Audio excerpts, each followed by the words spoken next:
Assalamualaikum warahmatullahi wabarakatuh. Perkenalkan kami dari PT Diamond Food. Adapun anggota kelompoknya yang pertama adalah Christopher Eka Trasta dengan NPM 1875409.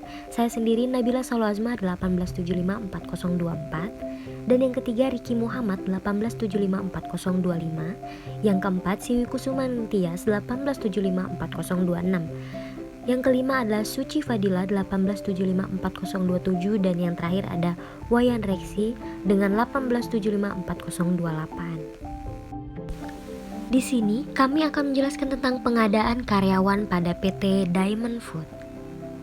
Sejarah singkat tentang PT Diamond Food. PT Diamond Food merupakan salah satu perusahaan menengah yang bergerak dalam bidang produksi dan pemasaran nugget daging ayam. Tentu, banyak menyerap tenaga kerja yang sesuai dengan spesifikasinya masing-masing. Untuk itu, sebelum menjadi karyawan, para tenaga kerja terlebih dahulu harus melalui tahapan-tahapan seleksi. Dimulai dari memenuhi kriteria persyaratan yang dibutuhkan, ujian tertulis, dan juga wawancara, sehingga bisa diterima sebagai pekerja atau karyawan di PT Diamond Food. Untuk pengertian proses seleksi sendiri merupakan serangkaian kegiatan yang dilakukan untuk mencari yang terbaik dari yang paling baik. Bila tujuan dari segi kualitas maupun kuantitas kerja serta menentukan pelamar ditolak atau diterima dalam sebuah perusahaan. Seleksi berguna untuk menentukan calon karyawan sesuai dengan kriteria-kriteria ataupun standar-standar kepersonaliaan seperti job analisis dan jumlah kebutuhan yang ditetapkan oleh perusahaan. Nah, untuk departemen pada PT Diamond Food memiliki 4 departemen. Yang pertama ada departemen produksi, yang kedua departemen logistik, ketiga departemen pemasaran, dan yang terakhir ada departemen yang paling penting yaitu departemen keuangan. Analisis kebutuhan tenaga kerja pada PT Diamond Food. Untuk total jumlah karyawan pada PT Diamond Food sebanyak 35 orang berdasarkan perhitungan pada analisis beban kerja per departemen. Untuk analisis beban kerja PT Diamond Food meliputi analisis beban kerja Departemen Produksi, Departemen Keuangan, dan juga Departemen Sumber Daya Manusia. Baik, selanjutnya kita masuk ke rincian tenaga kerja per departemen. Untuk departemen yang pertama ada departemen produksi. Untuk kapasitas produksi sendiri kami menghasilkan 1000 pieces. Dan untuk standar prestasi kerja untuk satu orang per hari dalam hitungan waktu 8 jam sebanyak 50 pieces. Jumlah karyawan pada tanggal 1 April 2021 sebanyak 20 orang. Dan juga jumlah karyawan pada tanggal 31 Maret 2021 sebanyak 20 orang. Data absensi bulan adalah 15 hari kerja. Untuk hari kerja efektif 20 hari.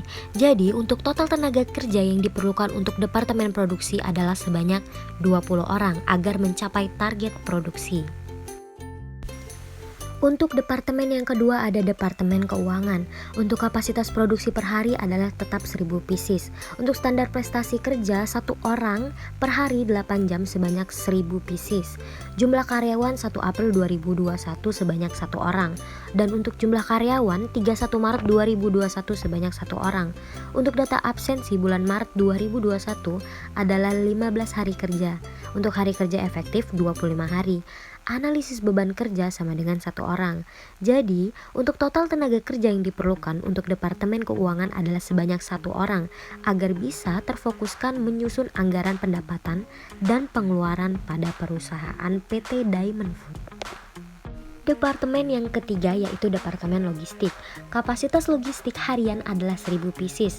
Standar prestasi kerja satu orang per hari dalam hitungan 8 jam sebanyak 200 pieces. Untuk jumlah karyawan pada 1 April 2021 sebanyak 5 orang.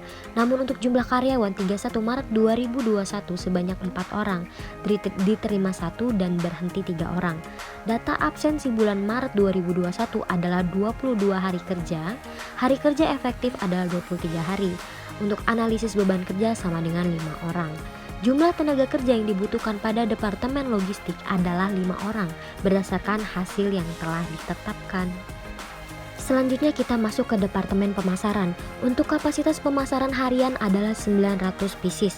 Untuk standar prestasi kerja, satu orang per hari dalam hitungan 8 jam sebanyak 100 pieces. Untuk jumlah karyawan pada 1 April 2021 sebanyak 9 orang. Namun jumlah karyawan pada 31 Maret 2021 sebanyak 7 orang.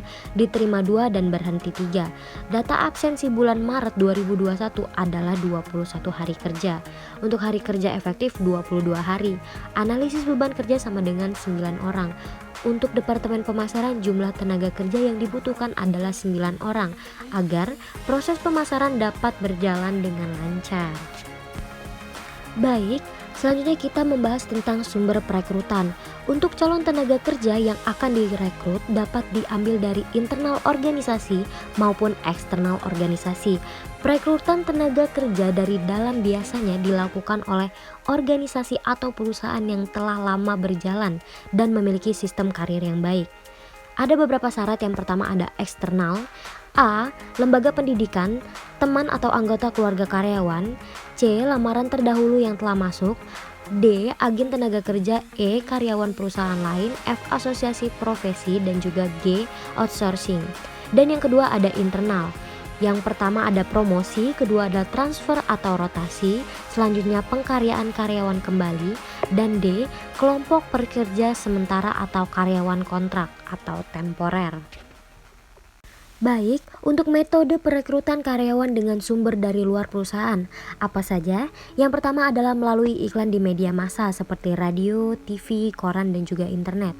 Melalui iklan atau advertensi diharapkan perusahaan dapat merekrut calon tenaga kerja dengan spesifikasi tertentu dan dengan pengalaman kerja tertentu. Untuk perekrutan melalui iklan ini biasanya disertai dengan suatu janji yang menarik, misalnya gaji yang besar, masa depan yang menarik, dan juga sebagainya.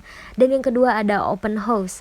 Untuk menjaring lebih banyak tenaga profesional secara umum, perusahaan dapat melakukan open house di sejumlah kalangan yang diprediksi dapat menarik calon tenaga kerja potensial seperti di perguruan tinggi, event-event tertentu, dan juga yang lainnya.